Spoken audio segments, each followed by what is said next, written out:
Are you ready to hit the pavement and start running?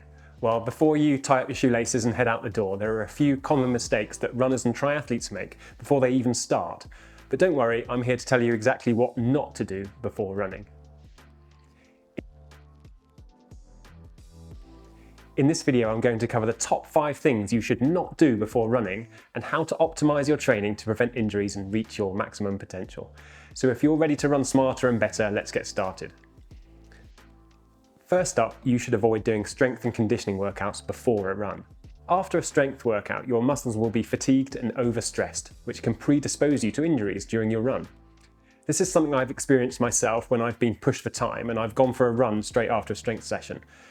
One time it led to a muscle strain and the other time it led to knee pain, and I got over these issues in the end, but they both took several weeks to recover from. So save your gym sessions for after your run or do them on a separate day to avoid overloading your body. Are you feeling hungry? Well, be careful about eating too much or too soon before a run. Rich or slow to digest foods can cause GI issues and dizziness during your workout. Not only will your stomach be bouncing around full of food, but your body will also struggle to digest the food while it's already working hard to send additional oxygen to your heart and your working muscles.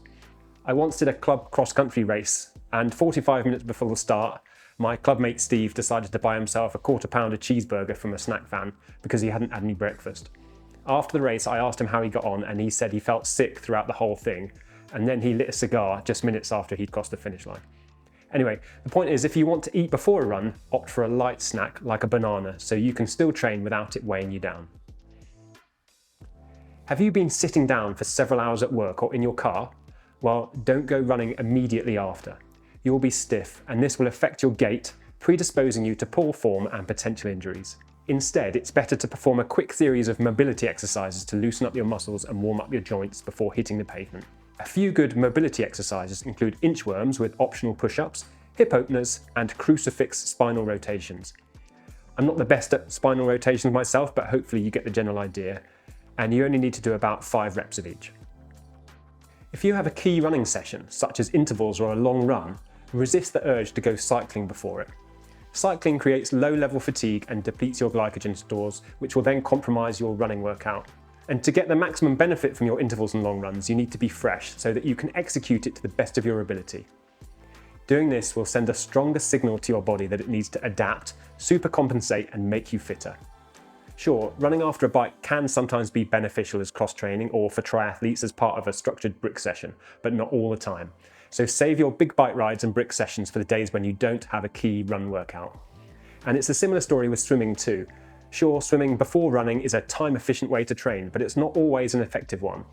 After a swim workout, you'll run slower, feel more tired, and experience more post-workout fatigue.